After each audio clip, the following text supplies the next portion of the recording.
Welcome to our webinar on Prolapse. I am so excited to have you here. Now, this webinar is going to be for two different purposes. One, if you work with people with prolapse, then I hope this is going to give you confidence to really understand what's going on and be able to help them. And two, if you yourself are dealing with prolapse, then hopefully this webinar is going to give you confidence and also a lot of hope to help resolve or improve your prolapse and see some strides, maybe learn some new things that you take away that you can apply straight to your life.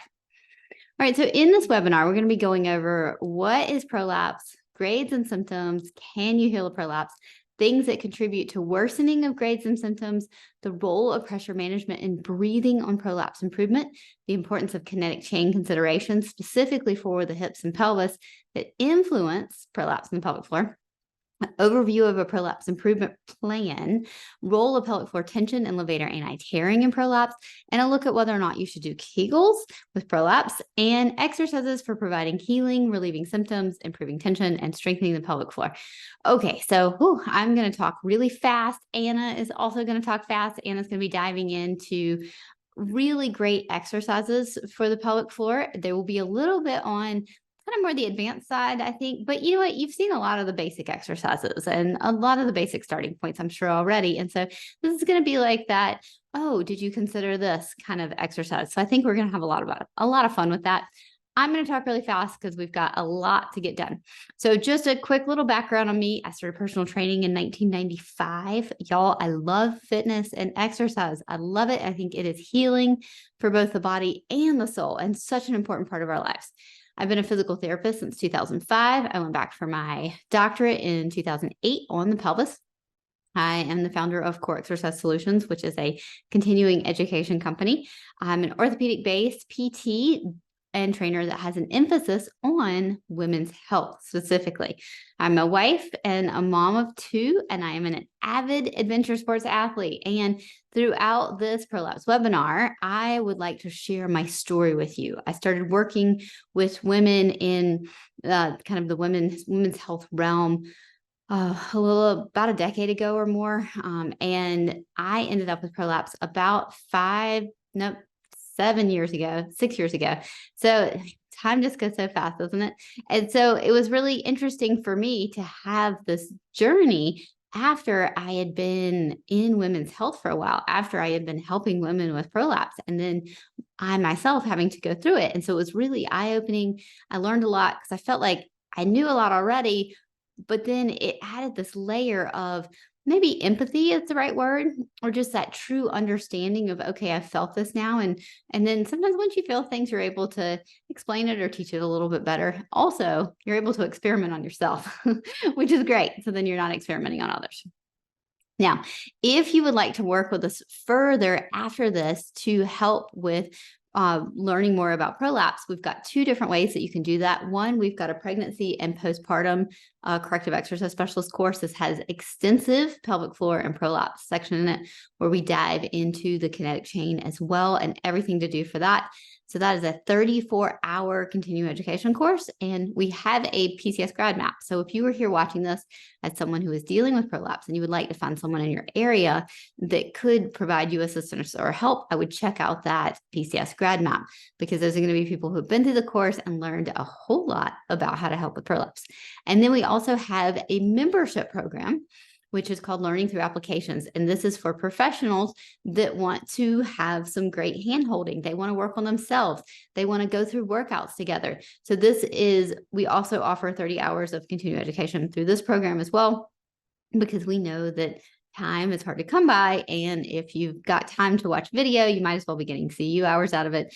But one is more learning-based and one is more application-based. So whatever suits your needs, and you can look into this further if you would like, or let me know if you have any questions about them.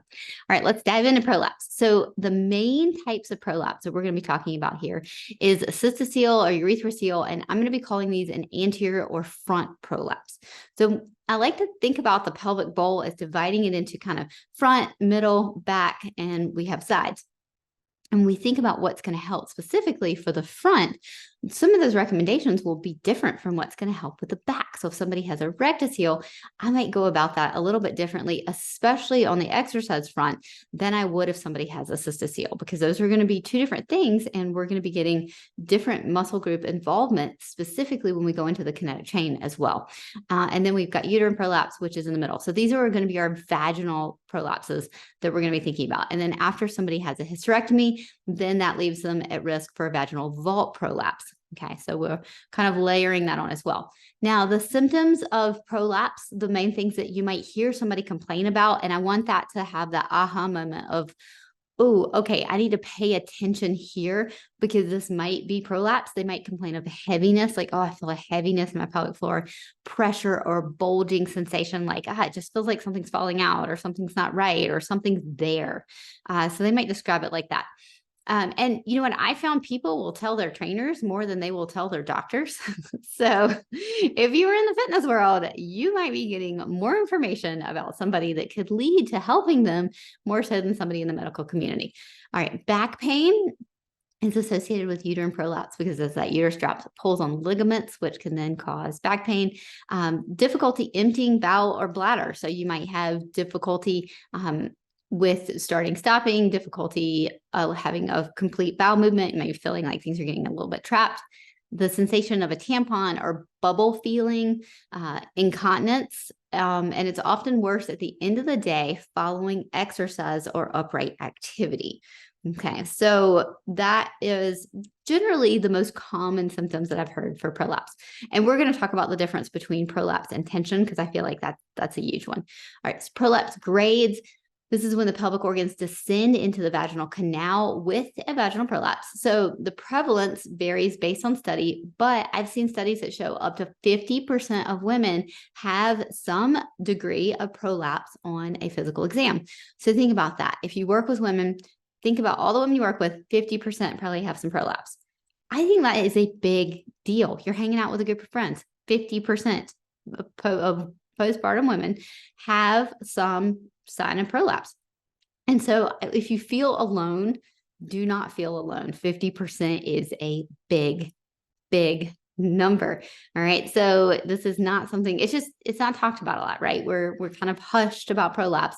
But I think the prevalence is very high. And I think that specifically in our fitness world and orthopedic world, we need to be more aware of prolapse and more aware of watching for signs of poor pressure management or things people might be doing to create prolapse or making their prolapse worse, because we can catch that stuff and we can fix it without ever even telling the person what we're doing. We're just improving patterns. And also, as we work on helping prolapse, we're also decreasing hernia risk and other pressure management issues. So I think this is just, a win-win, honestly.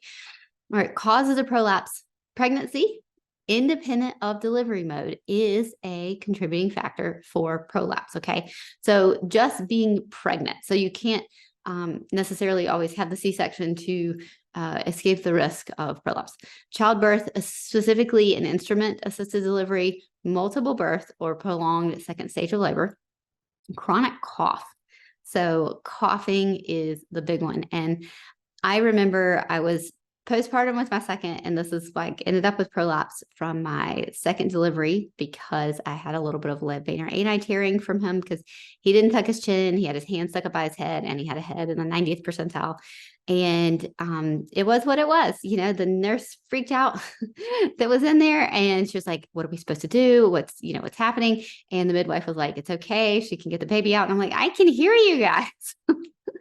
So, kind of funny, but it is what it is. And so I think that it's going to be at least a little bit freeing for me to share my story as we go through. And I hope it adds a very personal element to this because often in our healthcare field, we don't share personally. And so our patients don't know the things that we personally have gone through and the fact that we can really empathize and we can really understand what you're feeling. So anyway, my first cold in the postpartum period, I remember going into my family doctor and just bawling. And I was like, you must give me cough syrup with codeine. I have got to stop coughing. This was like day 5, and I could feel my prolapse getting worse because everything was fatigued out. I had no more pelvic floor strength. I had no more abdominal strength. Like 5 days of coughing, and I was done postpartum. I could not contain the pressure. Maybe now I can handle a 5-day cough pretty dang good because I've got more pelvic floor endurance, more pelvic floor strength, more abdominal strength, and I can handle that pressure really well from coughing. But in that, especially newly postpartum, we don't have the endurance for it. We don't have the strength. And so I just remember going in and bawling and begging for codeine. And they're like, here's your prescription. So to make the coughing stop, because it was making my prolapse worse. So you could definitely feel that amount of pressure. It's a lot of pressure. Straining with constipation. Okay, so this is a huge one. And I think a lot of people don't understand what it's like to have a good bowel movement where they're not having to push. And so I think we need to spend some conversation time on that. I'm not going to really do that a whole lot here, but that's an area that we need to spend conversation time on with strategies where maybe you push a tiny bit, but then you back off completely. It's not a continuous strain. Because I really like to think about it as what you're doing to your poop, you're doing to your organs. And so if you have to push your poop out, you are pushing your organs out. And I don't know a more distinct way to explain that, but hopefully you're getting that visual, and that can make that aha moment for pressure really click in place. So if you have to push out gas, if you have to push out poop, that is telling you, okay, you might have some pelvic floor tension you need to deal with. You might have some constipation issues you need to deal with, but definitely a big issue. For making prolapse worse. Heavy lifting related to work, not exercise. So I thought that was great. Generally, when we exercise, we think about breathing, we think about technique, we think about form. Now, I have seen exercise make people's prolapse worse. I have seen exercise bring on prolapse when there wasn't any, or take a grade 1 to a grade 2 with somebody who was using poor technique, poor breathing strategies, poor pressure management. But for the most part, when we look at what the research says, heavy lifting, particularly with work. So you're repetitive lifting, not necessarily with good form. And think about that repetitiveness, what I was just talking about with the coughing. We all reach the end of our fitness fatigue level. And so if you're doing something, think about it as lifting the stroller out of the back of the trunk at the end of the day when you are exhausted. And so it's that fatigue component that we add in, and then we add in lifting. So the stronger somebody is with prolapse, the more protected they're going to be, which is why it makes me so angry when patients are told, just lie on the couch, don't do anything.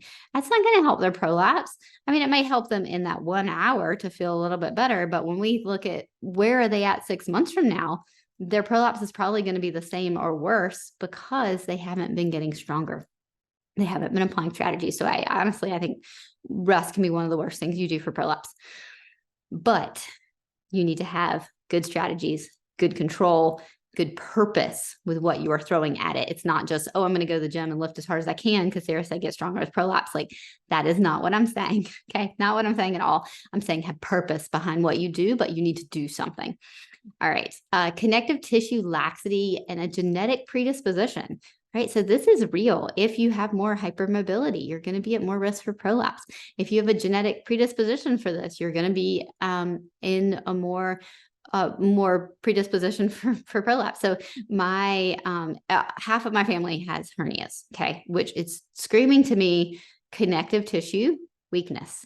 All right. What is prolapse? It's basically a hernia in the pelvic floor.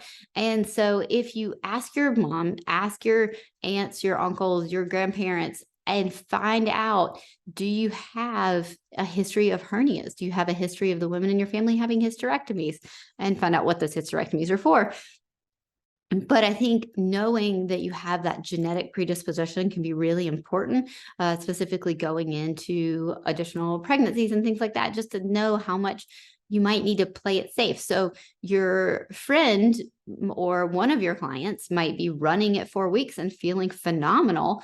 And then you might have somebody else at 12 weeks that feels like their organs are going to fall out when they try to jog across the street to, get to their kid quickly.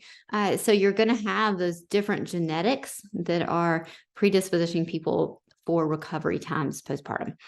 Prior pelvic surgeries. Yes. So any prior surgeries predispositions you to a greater risk of prolapse, and poor pressure management. All right. So coughing, we went over this. I'm not going to harp on it again, but just really important.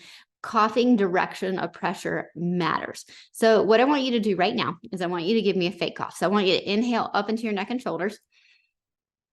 Big shallow inhale, nothing moves in your belly. Even if you want to let your belly hollow out a little bit with your inhale, you can. And then cough for me. Now, inhale down towards your pelvic floor.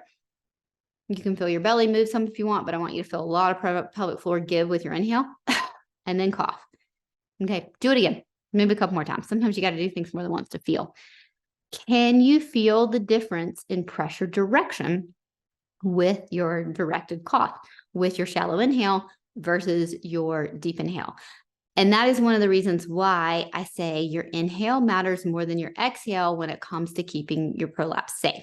So you might have heard exhale on the hard part, which is great advice. We, for the most part, should be breathing when we are exercising on the hard part. But the problem is if you start that exhale with a shallow inhale, then you're going to be putting a lot of pressure down. All right. So constipation, big time. Don't push those organs out. Splinting can help if you have a rectocele. So you just put a little bit, you can wear a glove or wash your hands very thoroughly. You can put a little bit of pressure right inside the posterior vaginal wall. And then you can have your bowel movement, and that little pressure will help the feces not get trapped in the rectocele pocket, which can have complete emptying, and also won't put pressure down into that prolapse, which can be great because the more we push on it, the more it's going to stay stretched out. All right, so diet is really important here. The right kind of fiber, I'm going to leave you to that in Google because there's like 1,000 articles on the right kind of fiber.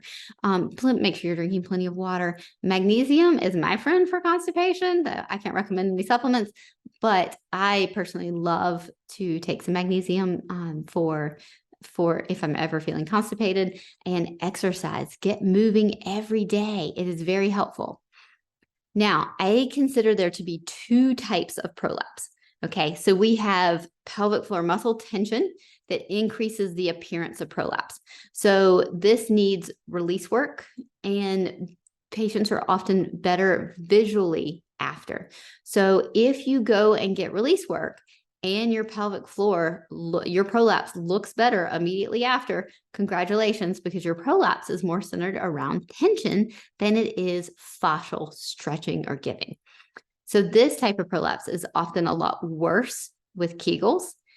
And the thing we need to really keep in mind here is we need to determine why the pelvic floor is holding tension. Is it an alignment issue in the pelvis? Is it stress? Is it habit?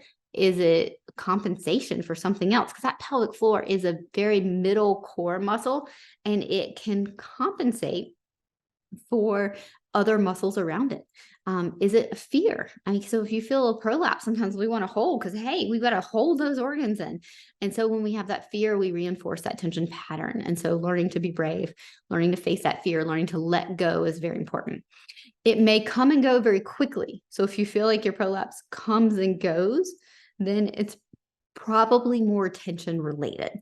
And it responds really well to pressure management, because one of the things that increases tension is putting pressure down. So if you put pressure down, your pelvic floor will respond by trying to lift or manage that pressure. And so you want to make sure that you really have good pressure management, because that's going to help a lot with pelvic floor tension. The second type of prolapse is ligament laxity. And this is going to be more fascial stretching, ligament laxity, levator anti-tearing. So this is what I call more of that significant prolapse. Like, you're not going to have somebody that has a grade 3 or grade 4 prolapse. It's just tension. All right. You're going to have something else that's going on. And likewise, sometimes people have a grade 1 or a grade 2, and it is just ligament laxity, fascial stretching, or levator anti-tearing that can lead to that grade 1 or grade 2. So it doesn't necessarily mean that the prolapse is a very high grade. It just means it's not coming from pelvic floor tension. So you're going to know if this is the case if you get release work and your prolapse is visually worse. And then you're going to be like, oh, well, maybe it wasn't caused by tension then. Because sometimes I find that when patients sit more on this side, that the second type of prolapse, And these are not documented types of prolapse where there's like type 1 and type 2. This is just my description of them. And so when somebody has more of this, they'll end up getting release work and then their prolapse is visually worse. And so that tension was actually helping to hold up their prolapse. And so for this, I kind of walk a little bit of a line where I might want to actually keep a little bit of pelvic floor tension, but we need to make sure that we do not keep so much tension that it's going to hinder our progress. So this type of prolapse is going to need a ton of muscle strengthening from both the pelvic floor and the kinetic chain standpoint. So pressure management and bowel habits are extremely important, and it may take a long time to see improvement. You're not going to see prolapse like this just coming and going quickly, but it may also continue to improve over a very long period of time. So for me, I had fascial stretching and I had a little bit of tearing, and I have a history of ligament laxity and fascial laxity within my family. And so for me, I had no tension. And if I ever did release work on myself, I had way worse prolapse after. It's like, okay, so that was a good lesson for that. And I know you'll see on the internet, like all prolapse is caused by tension or all prolapse needs Kegel. So I feel like we get so extreme that we forget to think about the individual person. And all of us are made up of so many different components going into injuries, going into issues, going into things we want to improve in our body. And so it might be that one week you can do pelvic floor strengthening, and then the next week, maybe you have some tension caused by something and you need to do relaxing. So it's not always going to be the same week to week. It's definitely not always going to be the same person to person, for sure. So for me, it took about 5 years before I saw resolution. So I had a grade 2 prolapse and a grade 1. So grade 2 rectocele, grade 1 cystocele, and a little bit of uterine prolapse. Not much, not enough that I would consider significant. And what ended up happening was I ended up with lots of up and downs. I tend to be one of those people that push really hard. So I had to learn the hard way more than once. But I think that the pushing hard really paid off because I was able to build tremendous amounts of strength and handle tremendous amounts of pressure. And so what that did over the long term is it really helped promote a lot of healing within my pelvic floor because that fascia was getting lots of stimulation to remodel, and fascia will remodel. It just remodels very slowly. Okay. So instead of muscle remodeling in like 4 to 6 weeks, that's great. You've got more muscle. We can add muscle pretty quickly, although sometimes even 4 to 6 weeks can feel like a long time. Fascia, you're looking at more like 10 to 12 months. Okay. So fascia can take a really, really long time to remodel. And so you've got to be in it for the long haul, and you've got to have your plan, and you've got to progressively overload with fascia remodeling, because what you're doing today that might be stimulating the fascia will not be what works 2 months from now, because you're not following that overload principle. And so you've got to keep readdressing the plan, and you've got to keep improving the plan in order to continue seeing improvements. So anyway, speed it up. It took me about 5 years to completely resolve my prolapse. I would say after 1 to 2 years, I was up to a grade 1. And then I had complete resolution of my prolapse, which I also went in and got it checked because I was like, I know what I'm feeling. I feel like I have some experience in this, but I wanted to also get another healthcare provider to confirm as well. So it's kind of fun, which I also love all the comments online where like, you can't heal prolapse. And I'm like, well, I've had a lot of patients heal their prolapse, and I personally have felt a prolapse healing. So I don't think it's off the table, but we're going to talk about that in a little bit because not everyone will be able to heal. And so I want to really address that. And then type 3 is going to be a combination of 1 and 2. And this will be the most frustrating. It will be the most long-term, and it will definitely be the hardest to deal with. So you may need release work, but you might appear worse after release work. But if you don't get the release work, then you can't strengthen well, because a tight muscle doesn't strengthen well. It doesn't contract well. So once the tightness is decreased, then you can work on improving strengthening, but it might just feel like 1 step forward, 2 steps back kind of deal, because you might be visually worse, but what you've got to do is have a lot of faith in the plan at that point. I would use Kegels here very cautiously. You will need them because we do need direct pelvic floor strengthening, but if they make your tightness worse, then that hinders your healing. So you see how this can be the most frustrating type of prolapse to deal with. You can never go wrong with addressing the kinetic chain here and pressure management. These are going to be huge. All right, prolapse and tension symptoms. So overactivity or tension in the pelvic floor can feel very similar to prolapse.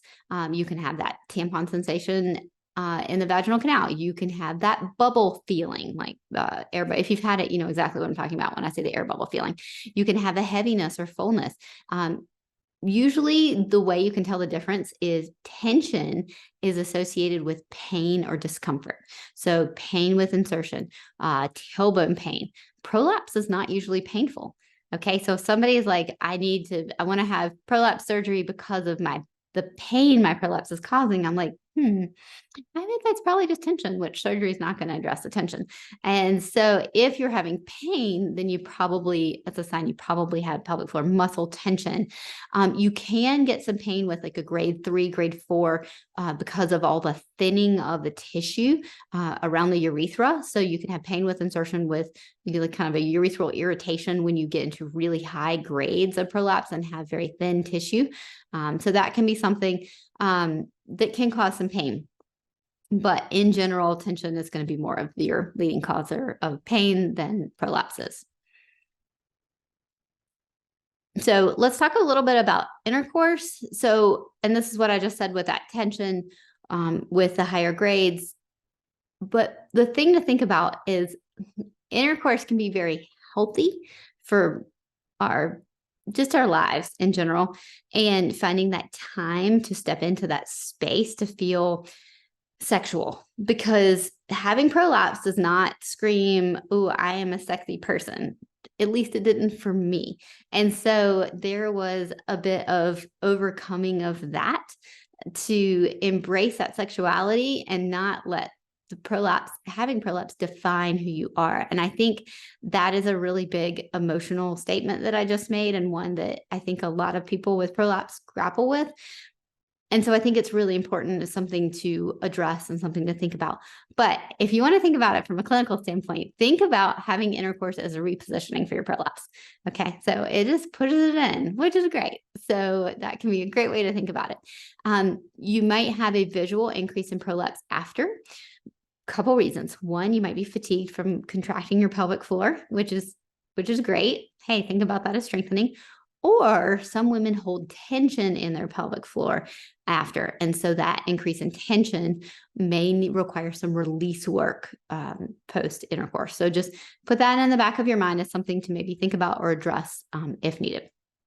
Exercise cueing for tension. So you can cue differently for pelvic floor tension. So inhale on the hard part or the concentric load can be something that I'll do if somebody has a tight pelvic floor. Now, not if they're maxing out. Okay. That's the exception. If they're maxing out or lifting super heavy, then by all means, let's exhale on the hard part, especially if they're having trouble with pressure management. But if it's something like, say, a lunge or a bridge and they're not maxing out, then what I'm going to want to be thinking about is maybe we will inhale on the way up, exhale on the way down. Body weight squats. We might inhale on the way up, exhale on the way down, because we can send that air to help open and expand the pelvic floor while we are contracting the glutes and other muscles that are thinking, hey, contract pelvic floor, because you get that co-contraction. And so this can help with releasing tension and decreasing tension during exercise. All right, can you heal prolapse? That answer is maybe. I think there are different types of healing, and I think there are different types of healing that are real wins. Obviously, complete healing, sure, that's great. Everybody would love that, but it's not always possible. I consider improvement in prolapse grade a huge win. Just huge. And I think that having a grade 1 or a grade half or whatever prolapse can be quite normal, especially after having children. So I think improvement in grade is a huge win. No visible healing, but improved function is also a huge, huge win, especially if we look at some genetic hypermobility and things like that. We might not see a ton of visible healing. But if we can get you doing whatever you want to do without getting worse, that is awesome. That is amazing. And that you can just hold on to for the rest of your life. And also, if surgery is in the future, then you know, okay, I'm not going to have to worry about vaginal vault prolapse or prolapse reoccurrence because I have mastered pressure management. I have mastered this pelvic floor thing because I can go for runs and I can lift heavy and I can do whatever I want without my prolapse getting worse. So then you know that you have really mastered keeping your pelvic floor safe and improving your pelvic floor. So I consider all of these to be real wins. And especially when we think about that fascial remodeling, it just takes so much time. So if your grade doesn't change for a year or two, but you feel like you can really increase the intensity of what you're doing with your life, with your exercise, you pat yourself on the back, because I consider that to be a giant win. And I do think that prolapse can be a bit of a lifestyle change, but a lifestyle change for the better. I think learning how to really own pressure management and doing great exercises for your hips, your pelvic floor, your kinetic chain. I mean, it's great. I mean, nobody wants to go into their 70s or 80s worrying about having prolapse. And if we master these things when we are younger, then we are going to be able to take them with us forever. All right. So the goal is to maintain as much strength as you can support your system. So this includes improving your movement patterns and decreasing your tension. So I don't know what your potential is. I don't know what your client's potential is. I doubt anybody could ever tell you, even somebody who is working one-on-one with you. So the only way to know for sure is to try, is to work on it. So getting a client stronger can be the best gift that you give them, because then everyday life won't be so hard on their pelvic floor. If you're weak, everything is hard. Picking up the groceries, carrying a stroller, picking up a kid, like every single thing. But if you are strong, your pelvic floor is like, meh, I feel so great. I don't have to take hardly any of this load. Everything else is so much stronger. And so I think being strong is the way to go. All right. So how do prolapse considerations change at different stages of healing? So in the beginning, postpartum, you have to be very conscious. Okay. Very, very aware of what is happening with pressure. And you might have setbacks that come and go very quickly.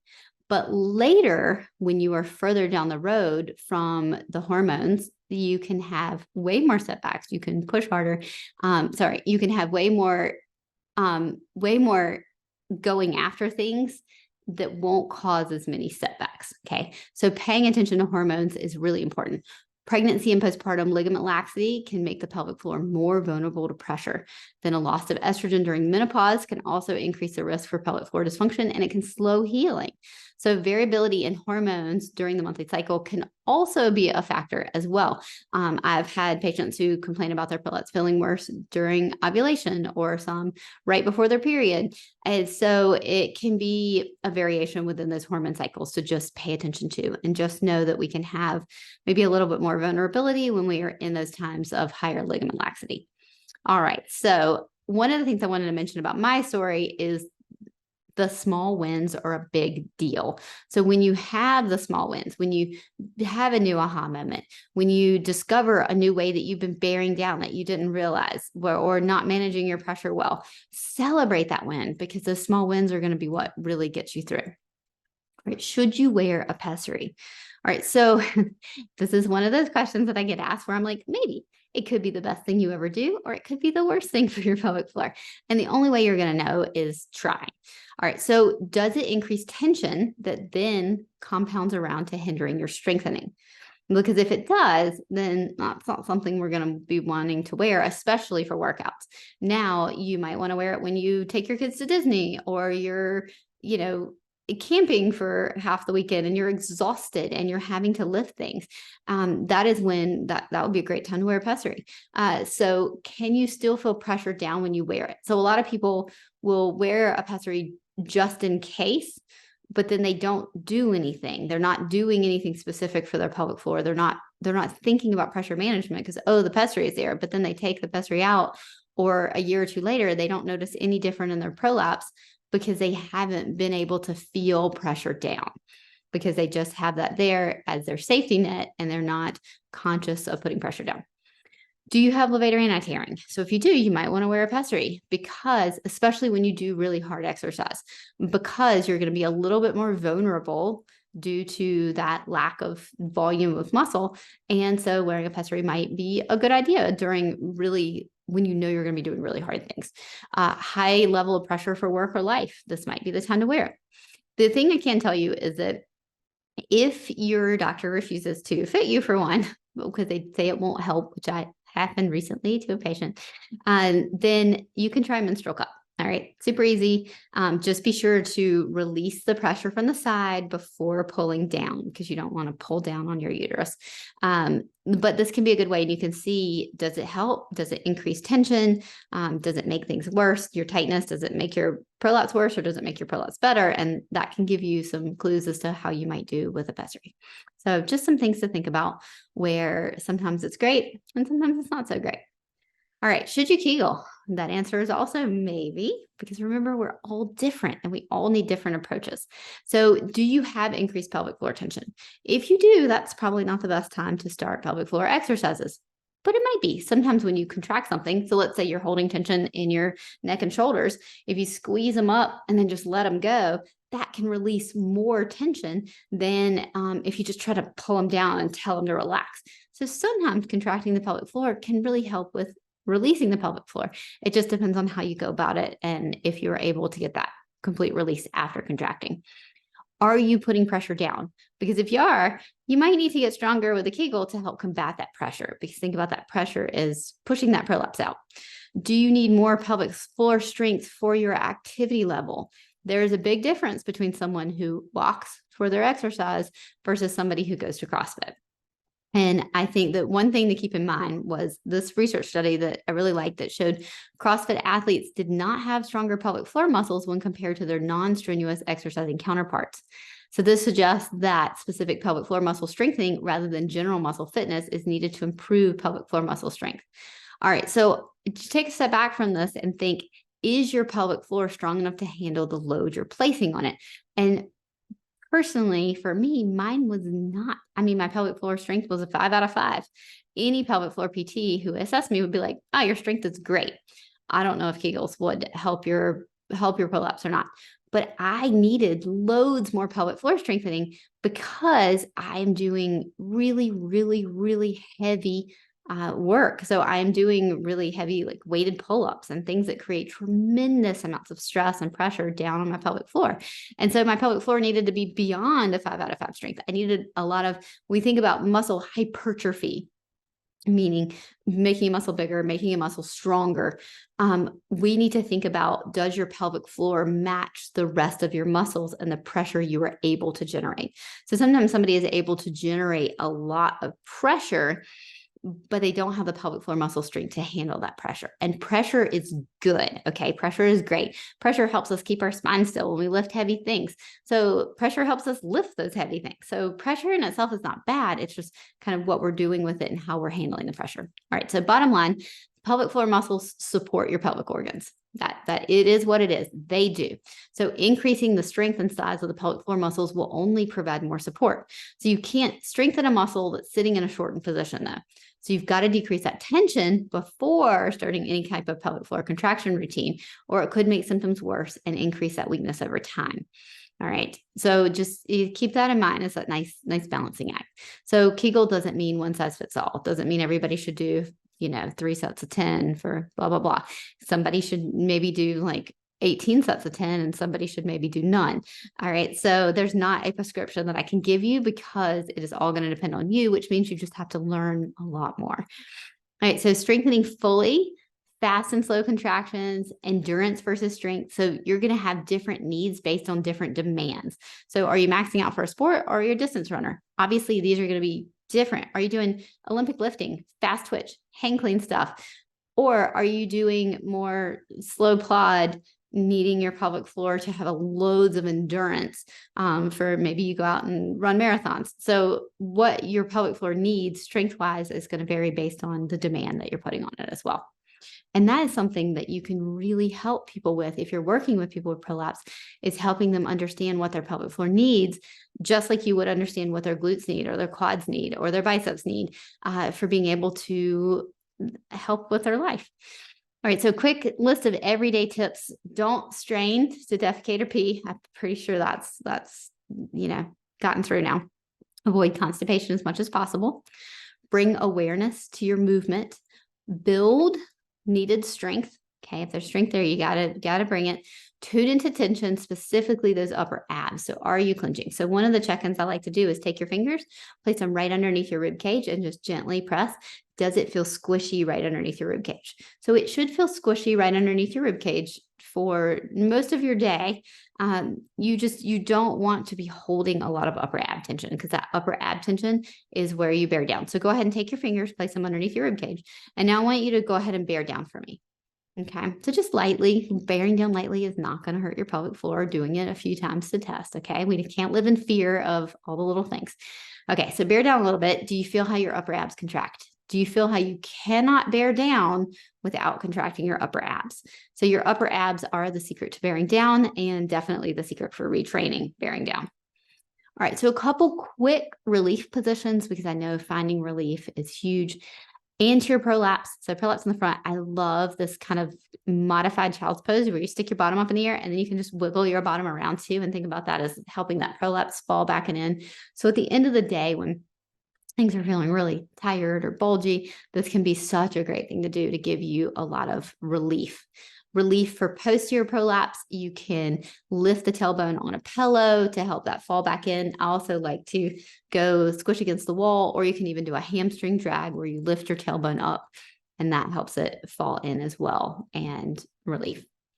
All right, so one of the things that I've already mentioned that I think is really good just to talk about is pressure and where that pressure goes. So that pressure is the generation of internal force that helps us create external force. So we have pressure direction. So pressure is going to follow the path of least resistance. So where do your inhales go? And then where do your exhales go? Okay. So when you think about inhaling, go ahead and give me a nice inhale now. Does your inhale go 360? Does it expand everywhere, belly, back, and sides, or does it go all out into your belly? And if it goes all into your belly, that's probably going to increase your risk of diastasis recti or front hernia spots. And so when we think about that direction of pressure, that can really help us hone in on where our pressure is going and how we are managing our pressure. So our inhale matters a lot for getting that great exhale. So that excessive pressure can increase pelvic floor tension because our pelvic floor will be contracting up to prevent that tension down. And so check in on that upper ab gripping and check in on that inhale, because it may matter more than the exhale. All right, one of the things that can also increase pressure down on the pelvic floor and increase prolapse is lack of intercostal strength, and an increase in external oblique strength. So external obliques, especially those upper external obliques, don't really get stretched out a whole lot during pregnancy. And so what you're going to see is when you're in that postpartum period, you might have some external obliques left, but you might not have a whole ton of TAs. And so our external obliques are going to narrow that infrasternal angle. So that angle that our rib cage makes in the front, our external obliques are going to pull that in or squish it. Think about squishing right at the bottom of the rib cage and putting a lot of pressure down from those upper external obliques. So one thing that I really like to train is having increased intercostal strength, because our intercostal muscles are going to have core support for our rib cage.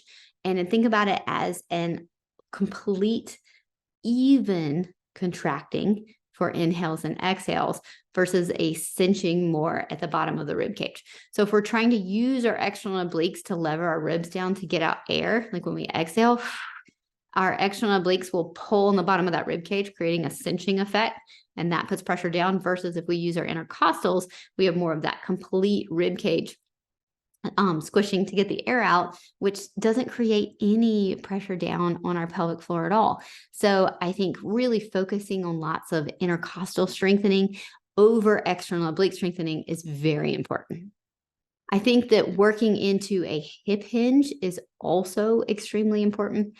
So how the femur moves in the socket influences the pelvic floor. So being able to have a great hinge and being able to load into internal rotation and external rotation is extremely important. So one of the things that I end up seeing is people will be loose. They'll be able to have flexibility, bringing their leg in or bringing their leg out, but they can't do it with control. And so I think that's really important, is having control over that eccentric internal and external motion is incredibly important, so that we're not crashing in, we're not letting go, and then our primary pelvic floor muscles aren't trying to compensate for that.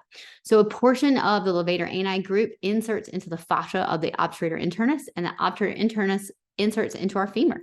Okay, so the obturator internus is considered a pelvic floor muscle. I don't consider it our primary pelvic floor muscles, but I consider it a secondary pelvic floor muscle. So what's happening at the femur directly affects what's happening at the pelvic floor.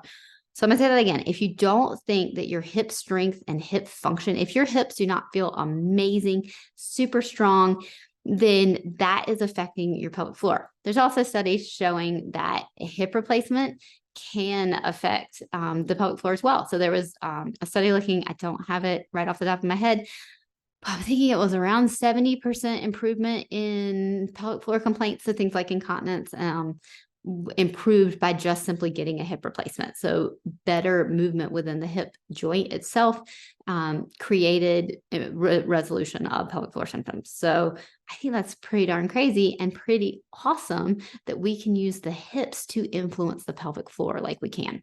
So one thing I want you to really keep in mind is helpful movement throughout the day. So you cannot go wrong with rotation. So rotate, rotate, rotate. All the thoracic rotation, all the hip rotation. And I love to incorporate that just into walking. So the next time you go for a walk, I want you to see how much rotation you can get through your mid back and through your hips, where you're thinking about shifting your hips and rotating through. Because when people complain about pelvic floor symptoms after a walk, which is really common, think about getting them to rotate everything as they walk. And I have a feeling they go for that walk, they're going to come back and the pelvic floor is going to feel a whole heck of a lot better. But rotation in exercise is extremely important, and rotation in life. So an exercise progression to keep in mind is I always like to start with breathing, start with pressure management. I want to make sure people have great rib cage mobility. I want to make sure they have great intercostal strength. I want to make sure they understand how to manage pressure. I want to increase awareness on bearing down, extremely important. And then I want to overload with awareness and increase what they can handle. So for lunges, you're going to start really small, just focus on the breathing and be mindful of the lower abs. So go down a little bit. I like to have people put their hand on their lower abs, because then as they push back up for that lunge, I want to know, are your lower abs flattening a little bit, or are your lower abs bulging? So do you put pressure down to help you push out of that lunge, or does your lower abs flatten and you release pressure really well, containing it and using it to help you come up instead of bearing down on your pelvic floor to lever that pressure? All right, it is time for exercises with Anna. I hope you love this. Just remember, these are a little bit high level. These are a little bit complicated, but Anna is amazing. So give them a go, see how you feel. And I'm going to turn this over to her now. All right, so now it's my turn to show some examples of exercises in the Connect chain and how that can benefit your pelvic floor, and that it's not just about sitting there and doing Kegels. So that all being said too, I have created a playlist for you all that you're going to get with the replay and the recording. So then you'll have videos to come back to and reference, and ones that I've linked into the chat based off of people's questions. So that'll continue to give you more information and visuals to continue to understand this information and move through exercises yourself so you can feel it in your own body. So now we'll go ahead and share my screen. So you should be able to see it all there. And then need to go to slideshow. There I am. And then we can move on. So just a little bit about me quickly. I'm a certified strength and conditioning coach while I was in PT school, and then I became a physical therapist in 2009. I'm the head physical therapist at Core Exercise Solutions, and have been working with Sarah since 2000 what was it? Yeah, 6 years ago. I'm trying to think. It was right after my eldest was born. I'm an orthopedic-based PT and trainer, like Sarah, emphasizing on women's health. And what really drew me to all this was empowering women through strength and knowledge, right? Rather than just kind of being like, well, here you go, now what to do with it. You could take matters into your own hands, connect with your body, and think about how you can always make muscles stronger, right? You are in charge of your body. Even if sometimes it doesn't feel like that, you can be, okay? And even when I was initially took the PCS, I was working in an orthopedic clinic that specialized in hips. And I used so much of the information from the PCS because it is orthopedic background with it. And then as Sarah mentions, there's so much tying in between hips and the pelvic floor. Personally, I have a lot of exercise experience with yoga and hiking and playing competitive women's ultimate frisbee. And then I now have 2 kids.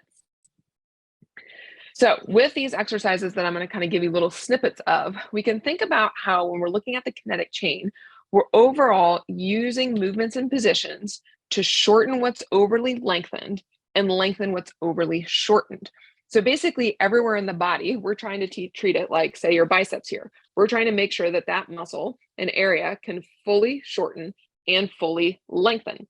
This allows the muscle to be able to go through that full movement range. It then allows it to kind of rest in this middle area. Muscles really like resting in middle, because then they can have options of, oh, do I want to shorten or do I want to lengthen? If I have a muscle that likes to live in more of a shortened range of motion and can only kind of prefers to do this amount of movement, now it's going to be more biased to being in this constant level of shortened intention, which makes it hard to contract further. And then also it doesn't necessarily know how to lengthen and let go, right? So then we can kind of get in a tug of war in our body. So in that instance, you're then maybe going to help cross train that muscle and teach it how to do the other half of things, right? Like, oh, let's teach you this other option. It's not that this is bad, but we need to make sure that you have diversity in movement. On the flip side, you can have other muscles that then maybe live in more of that lengthened range of motion.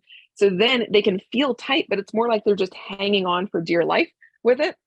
And so we need to teach them how to actually shorten. And then thinking too, if they're already lengthened, they have nowhere else to go to lengthen. So in the end, it's all about balancing the system out and making sure everyone can do their role so that they can play together and no one area takes on too much. With this, we can also, and I'll talk in the specific exercises how this will work, but this is going to help with addressing pressure management. Okay. So again, we can think about pressure management. I like to think of kind of our core, of our diaphragm and our core and our pelvic floor as this kind of growing orb of light, or you can think of it as like a balloon, where we want this equal expansion and equal compression. That means that you have equal distribution of pressure on the coming out and then equal containment of pressure on the coming back in. If you have certain areas that don't want to expand as well, you're going to go from somewhere else, right? So that's where I was talking about that you have to then maybe close off the area that likes to overly expand and lengthen an area that maybe needs more expansion with it, okay? We're also looking at kind of unsticking the parts. So we want everything to kind of work together, but we also need each part to work independently for that full function and movement. So I'm going to quickly talk through 4 different exercises. We're going to go through a split stance hip hinge. We're going to do an alternating chest press and split stance. We're going to do an exercise I call an elevated thread the needle, and then we're going to do an inverted breathing. So you'll see how you can kind of have these general exercises, but then you can tweak it depending on the individual's needs in front of you, okay? So with this first one, we're going to talk about the split stance hip hinge. So I really like doing a hip hinge in a split stance because it can help you address what is happening on one side of the pelvis compared to another. It can be common for one side to need one thing and the other side to need another thing. So if you're doing a double leg hip hinge, you then are maybe trying to fit a square peg into a round hole, So it's like, oh, I'm going to go and sit back into my hips. Maybe my left hip lengthens faster than my right hip. And so I'm going to then be crooked, right? So that's going to affect how the tissue is lengthened and loaded, which then affects how the tissue contracts, okay? The benefit with addressing the hip hinge is we're going to work on this eccentric glute lengthening of the backside of our pelvis, our glutes, and our proximal hamstring. That helps with the position of the pelvic floor.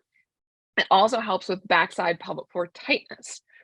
It helps with the femur creating space to sit back into the hips, which, as Sarah mentioned, affects how the pelvic floor functions.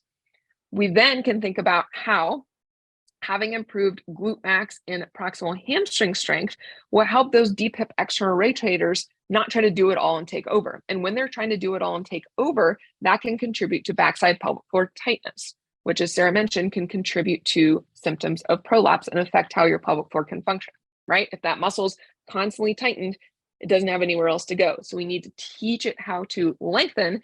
And then also thinking about how small those external rotators are. They're not meant to take on as big of a load like that big glute max, okay? It can also then thinking about how, okay, how you lengthen and load is going to affect then how you shorten and push yourself forward. So it can help with hip extension patterning that can also help you not shove your femur forward in the socket. So we're going to take a look at the hip hinging here. So first thing to think about as we're looking at this move is we're going to skip a little bit of forwards here. And so we're going to think about, okay, how am I set up to begin with? A lot of time people might start their hip hinge and they maybe have ribs that are flared forward, a pelvis that is tipped forward, a pelvis that is tucked under. They're already forward in their hip hinge, right? And so we need to think about what's called the stack. So being able to have this rib cage stack directly over our pelvis. This is going to affect our resting ab tone. It's also going to affect the alignment of that diaphragm matching the pelvic floor. So then we can get an optimal pressure management, okay? We're going to work on this here. I cued a little bit of just kind of coming from an abs perspective, but there's some individual exercises that you might need to do to help address this stack and make it easier. What we don't want is to get upright by clenching our glutes. If you're busy kind of getting upright and addressing your pelvis positioning by clenching your glutes, now your glutes can't dynamically lengthen like they need to when we're going to do a hip hinge, okay? So once you've maintained that stack, then you're making sure that you're maintaining that position throughout the movement. So as I go down into the hip hinge, I'm making sure that this stack of this rib cage over my pelvis doesn't change, and I'm getting all this movement in my pelvis and in my proximal hamstring. So to get into this position, the backside of that pelvis has to open, and that pelvis does have to tip forward some. Now, this is different than going into an anterior pelvic tilt. An anterior pelvic tilt would mean that my pelvis is moving forward without my rib cage going with it, okay? So for some people who maybe tend to live in more of a tucked under position and don't get that lengthening of the proximal hamstring, I might cue them to actually lift their sit bones up. Okay, so it might feel like, oh my goodness, are you cueing me to go into an anterior pelvic tilt? It's like, no, I'm cueing you to not be in a posterior pelvic tilt. Okay. And so we're finding that length and load through that glute and that hamstring so that now that is what's going to pull down to bring you back up. A lot of time people might get this nice length and load back, and then when they come back up, they end up arching in their back and kind of pulling themselves up with their back or pulling themselves forward with their hip flexors instead of actually being able to use their glutes and their hamstrings. The other thing to note too, when they're coming down, is touching your hip flexors and making sure they're soft. We don't want to pull ourselves down with our hip flexors. We want to lower ourselves down with our glutes. We're also making sure, just from some basic mechanics standpoint, that your hips are going in a horizontal pattern. The second that your hips start to drop down, now you're getting more knee flexion through the movement, and so you're going to load your quads. I really like differentiating the hinge from a squatting pattern by really emphasizing that horizontal movement back to get all the action happening in your glutes and your hamstring. Now, as far as your knee goes, you're making sure that your knee stays put, okay? So if someone really goes, oh yeah, I'm shifting really far back, and their knee goes with them, now we're just lengthening more at the distal hamstring versus addressing what's happening at the pelvis. So for these people, they might have to think about someone's almost holding their knee in place, or you can put a chair in front of their knee to help them have that reference point of, okay, don't let this go as you allow the length to happen from here. Okay.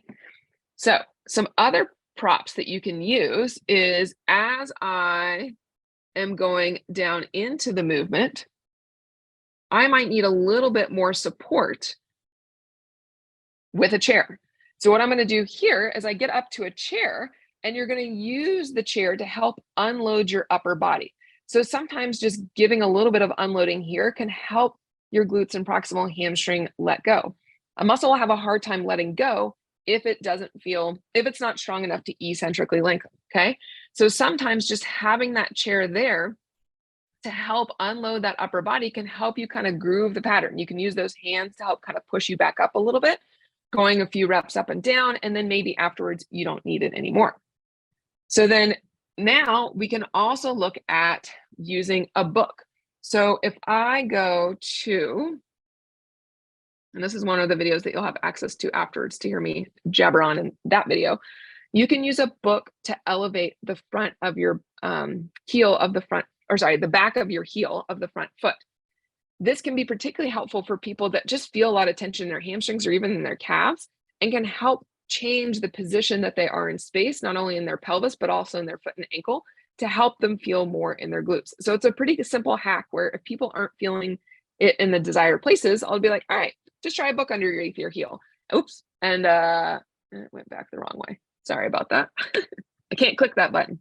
All right, there we go. And it might help their body kind of self-organize into doing the movement that you're wanting and get the movement from where we want, okay? Now, we can also go into, sorry, I have little timestamps of helping you see these little snippets. If I go down into a hinge and I see that, and this can be a great thing to look at from the backside of somebody, to look at what their pelvis is like. But when they go to hinge, if their back's hip lifts up, this is going to say that they are keeping, if you think about this, my left hip is still in external rotation, right? So I'm keeping all of those external rotators shortened and tight. So I'm not actually getting length through the backside of my pelvis. So there can be a couple of tricks that you can do to help with that. So one, you can simply just cue, okay, as you're here, let's actually have you reach this hip down. So you're rotating your pelvis over this left femur, like I do there, right? The other thing that we can do is that we can add a band. So here I am talking about that hip being higher with it, but we can also add a band to that knee. So here I am using my adductors to help drive the pelvis positioning. So your adductors, as they attach here, if your femur is not moving, that actually helps widen the backside of your pelvis. So sometimes getting that isometric adductor engagement can then help your pelvis be more level and get more into those external rotators. The other way that we can do it is we can also use, hang on, we'll skip forward here. You can use your back leg pushing back to help turn your pelvis towards the right. So as I am here, I'm going to push my right leg back without letting my right knee straighten. That's going to engage my right glute and hamstring. And because the ground's not going away, that's going to help turn my pelvis to the left, which if my left femur doesn't move, then helps drive some internal rotation on that left hip and sit back into that left hip a little bit more, okay? Conversely, if we then are here, and as I go to come down into my hinge, my backside hip drops down, that's going to represent glute med weakness on this right side, which is going to affect how I load through that right hip. So I might need more glute med stability to help create a solid positioning for my hips to sit back in.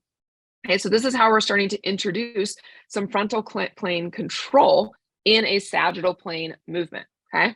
So what that'll look like is then I'll just put the band around the outside of my knee, make sure that big toe stays grounded as I push that knee out, kind of root down through the outside of that hip as I go into that hinge. So these are just some examples where you can have a basic hinge pattern, but you can use different props and different cueing depending on what the person in front of you needs. Now, the other thing that can be helpful is that maybe I need to work through the full range of motion in the transverse or frontal plane first to help me be more kind of centered to start so that now I can move through that sagittal plane. All right, so then with going forwards here, we're going to look at the alternating chest press and split stance. So this one can be a really good one for helping to address thoracic rotation. And instead of doing it from, oh, I'm turning my sternum standpoint, we're going to think about this as opening up opposite sides of our rib cage for expansion. So when I'm in this position here, I'm opening up my left chest wall, okay? By making sure that my sternum doesn't turn with me, but instead stays turned towards the right, and this right arm is in a protracted or scapular reaching forward position, this is gonna open my right thoracic backside rib cage. So I'm opening left front rib cage and right back rib cage. So a lot of time I'll have people test their thoracic rotation, and then I'll have them do this exercise, and then they'll retest the thoracic rotation and it'll be better. And then we can think about too of how, like I talked about, of okay, if someone is trying to inhale and they can't get a good distribution of pressure of that balloon filling up, of that growing orb of light filling up, and they're more compressed, say in their left chest wall here, where's that pressure going to go? It's going to go out into their abs, down into their pelvic floor, or up, right? So by opening up and giving more accessibility to that area, then you're going to have a better distribution of pressure. It's also going to be a great way to work on some ab work, because your core is going to have to work to help hold your rib cage steady and not rotate with your scapula. It's going to work on the scapula disassociating from that rib cage, so taking it through its full range of motion so that at rest it's kind of in a better position, which can help with that stack and just kind of general posture that can help with the diaphragm and pelvic floor being coordinated together with it. Then the other fun thing is you get a little bit of sneaky glute lengthening on this left hip, and almost a psoas release on this right leg. So as I'm here, a lot of time people get stuck in this all or nothing stability for their hips, where they can they're like, oh, everything can be tight and contracted, but then it doesn't know how to be stable in a lengthened position. So by hinging when you're doing this, not only you're kind of getting in this like plank position, but you're also lengthening this left glute, which allows for more air and breath to go into the backside of that pelvic floor that might be tight. Okay. So as we're here, we're also making sure that we're finding pec major over pec minor. So we're going to go in this initial setup here, where I'm in this almost plank position. I'm really making sure I'm protracting to get that serratus. Serratus is important for connecting into those external obliques. And then I'm hugging my hands to the midline to get that pec major. Getting that pec major over pec minor can help with not being in a rounded shoulder posture, and can help with then, okay, now when I go to eccentrically lengthen, I can get it from the scapula retracting and opening up that chest wall. You're making sure as you go to do the movement that you're driving it from the scapula moving back and sliding around the rib cage, so you can see that my torso doesn't rotate, but that I'm getting lengthening of my pec major here, because that means that now that tissue is actually opening. I can then use that position to then focus on, okay, can I inhale into my chest wall and into my armpit to get further expansion there, right? Rather than just telling you, okay, breathe into your chest wall in the seated position where maybe that tissue is tight, you can use that lengthening position to get that tissue to open up, and then use the breath to further expand it there.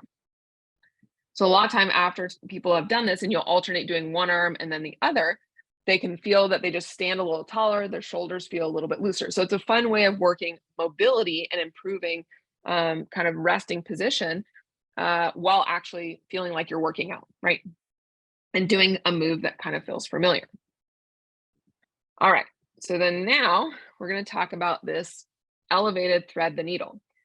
So with this one, this can really be helpful for improving thoracic rotation, that we can make sure when someone goes to rotate through their thoracic spine, we want to make sure that it's being driven from their core and from the front side of their body. If they go to rotate in their thoracic spine and they're constantly arching their back to go to do it, that's just going to contribute to backside tightness, which affects our pressure management and breathing and bracing strategies. So here, and so then we can also use this position to help, again, now we're going to be lengthening the backside of our body and then using that inhale to expand it further. So as we go here, we end up, you can make it fit to the individual in front of you based off of their needs. So a lot of time what I have people do is I have them kind of just like let everything hang out, okay? So you might notice when someone goes into hands and knees, initially, they automatically tuck their pelvis or flare their ribs. And so if they automatically go to tuck their pelvis, it's most likely that they're doing it by kind of gripping and not coming into it by using their abs or using their hamstrings. Or if they always live in a tucked posture, maybe you actually want to cue them to tip forward a little bit, right? It's all about each area being able to go through its full range of motion.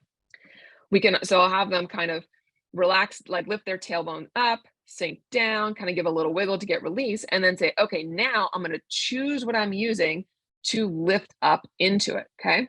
In this situation, I'm going to use my proximal hamstrings to help tuck my pelvis under a little bit and stabilize my pelvis rather than using my glutes to clench to do that.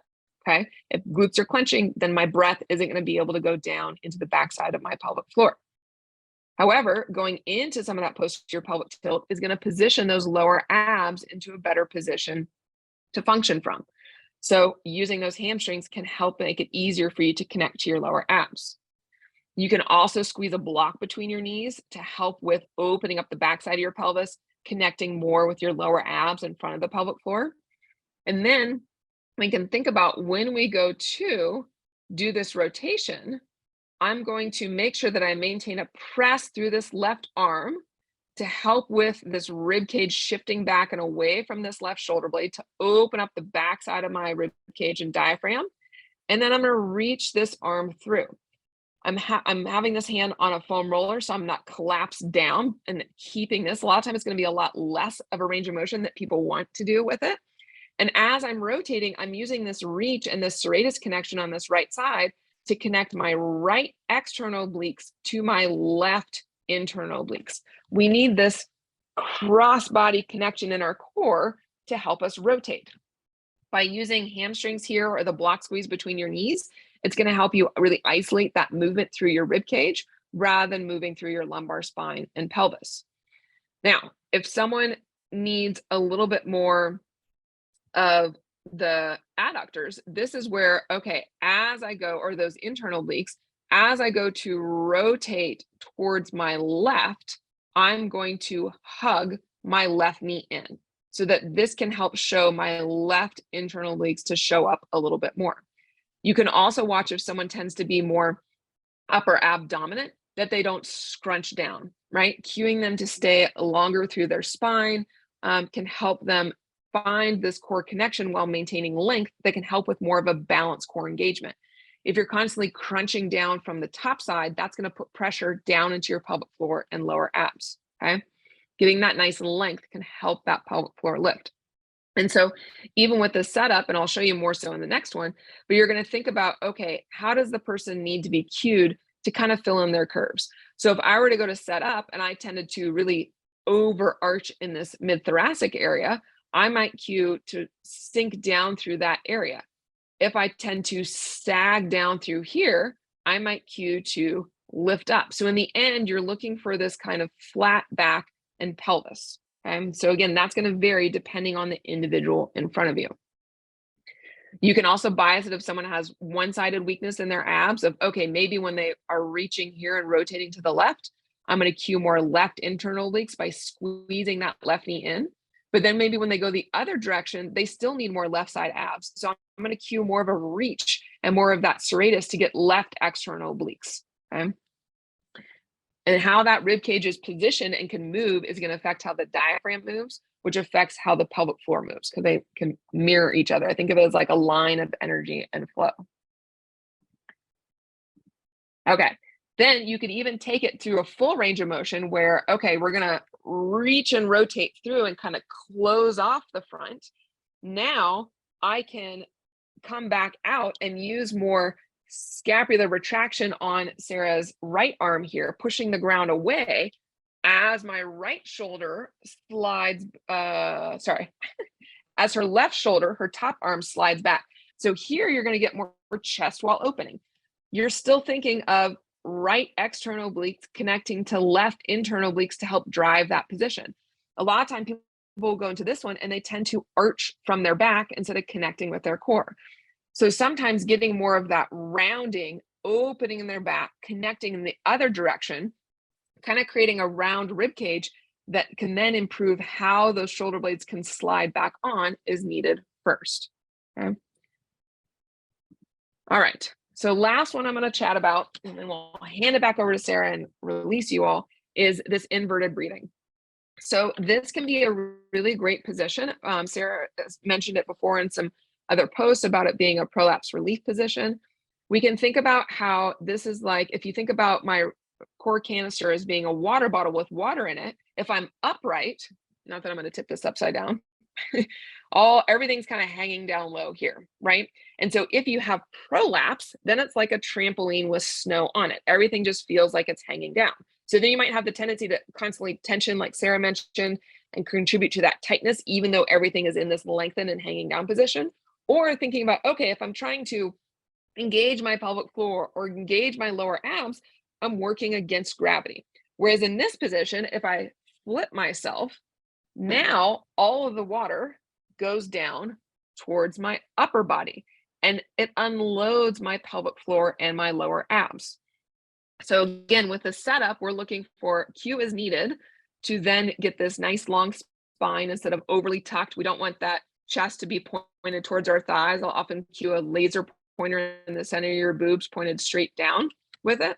And we can think about, okay, now we're going to inhale. And because of being in this position, if you have prolapse, and again, you have more laxity in your pelvic floor, when you go to inhale and you breathe down, maybe too much goes down, right? Or if you have restriction in that upper rib cage and that area doesn't expand, you send all that pressure down instead. So by being in this inverted position, it can afford you a position that's easier to, yes, let's initiate breath down, but then as your lungs fill up with air, we want this upper chest wall and rib cage to expand, okay? Then when we go to exhale, now our organs are unloaded from our lower abs and our pelvic floor, so it's easier to get them to lift. You can also think about how by getting this, if someone has more of this kind of narrow ISA, that when they have a hard time inhaling. And so then when they go to exhale, it just kind of squeezes down more from up top and puts pressure down. By being here and cueing, okay, inhale and feeling that chest wall expand, and then almost keeping that expansion in that upper rib cage as you go to exhale and bias more of a lift from the bottom half, that can help you not overuse your upper abs and squish your organs back down into your pelvic floor and limit the lift from happening. And then it can also be really nice where it's almost like you can use your organs and your lower abs as like feedback of like, oh, here's what I'm lifting up against. Can I visualize lifting my organs back up and into my diaphragm? Which then, okay, now my diaphragm is fully domed and lifted up here. Oh, look, now it has a better place to lengthen down from, right? So it's all about that full excursion in both directions to help balance out the system with it. Just like in the thread the needle, you can put feet on wall to drag up to use those hamstrings to stabilize the pelvis. You can do that in just a neutral position if you're someone who already likes to posterior pelvic tilt, or you can use that hamstring engagement to go into more of a posterior pelvic tilt if you're someone that likes to live in more of a tip forward posture. You can also squeeze a block between your knees to help make that adductor, front pelvic floor, and lower ab connection.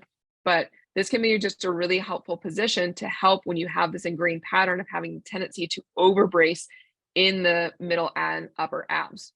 The other thing to note too is that with that mid-back rotation, sometimes we need, if we are just trying to work in the sagittal plane like this, of like, okay, and brace, and we have areas that are kind of overly tightened or overly lengthened, now we're just kind of crooked if we're just kind of bracing, right? We're further encouraging that asymmetry. So by kind of wringing out the wash rag and being like, all right, so as I go to rotate to my right, and I'm connecting my left external obliques and my right internal obliques, I'm also reciprocally eccentrically lengthening my right external and my left internal. So then maybe, okay, now when I come back here, now I'm in a better resting position of, oh, now I can inhale. Oh, that feels easier. Or maybe before this was all tight and couldn't inhale as well. So sometimes using some twists and rotations to help change that resting tone and position of a muscle can then help you when you're back to neutral or in this kind of sagittal plane to be able to brace more easily. Okay. So hopefully, I know that was a lot thrown at you. As I mentioned, oh, that was me just talking a little more about those specific tips. But as I mentioned, you're going to get videos of these exercises, so it'll break it down for you. You can follow along with it, explore it in your body. Definitely set up a mirror so you can see what is happening, right? I always tell people, It's like a car that's out of alignment, right? You're driving straight and it's maybe veering off to the right. So maybe you actually need to hold the steering wheel to the left to go straight.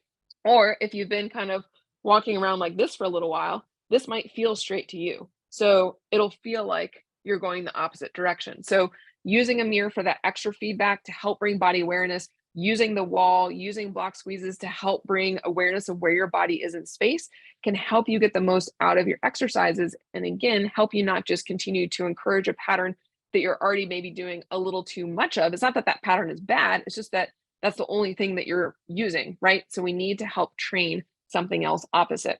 And as you go through these, if you find something is challenging, it's the challenge is good, right? Because that tells you that there is untapped potential then for you to move better and feel better.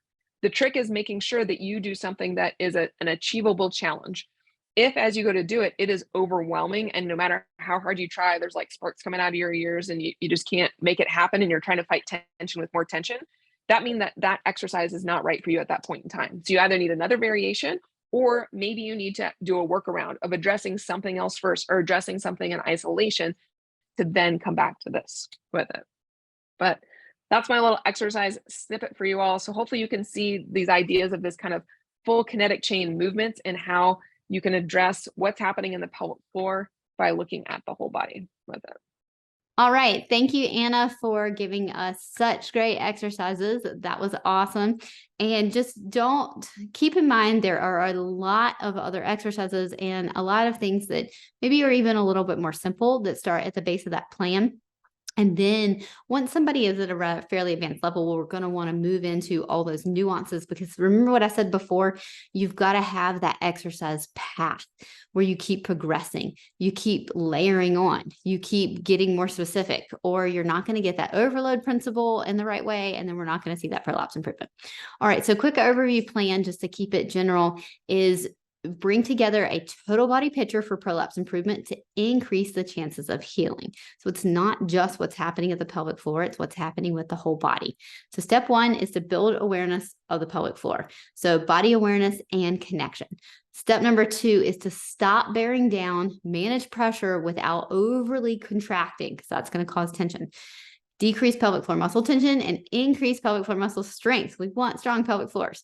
Improve strength function in the entire kinetic chain to support healthy pelvic floor. So hip musculature is extremely important, as well as breathing, as well. I mean, even just things like how you use your serratus, how you reach for stuff, I feel like can make a big impact on the pelvic floor as well. Consistency.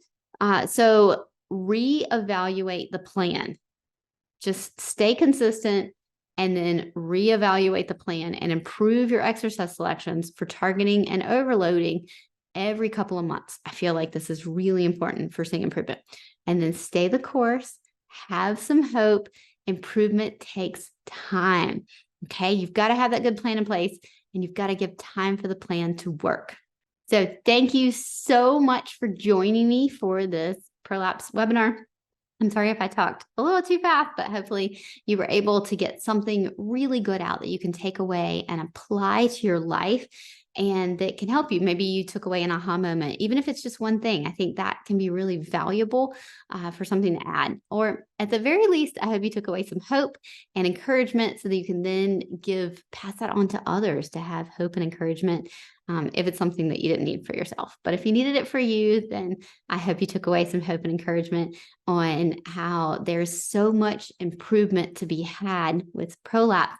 And I feel like if we just keep learning and applying, then you can just continue to improve. And there's no time limit. There's no limit that says, oh, you're 3 years postpartum, it's too late. No, you're 10 years. No, you're in menopause. No, there is no time limit to improvement. And so all you have to do is keep learning more and get after it. And then you'll be able to see some improvement as well. So thank you so much for joining me.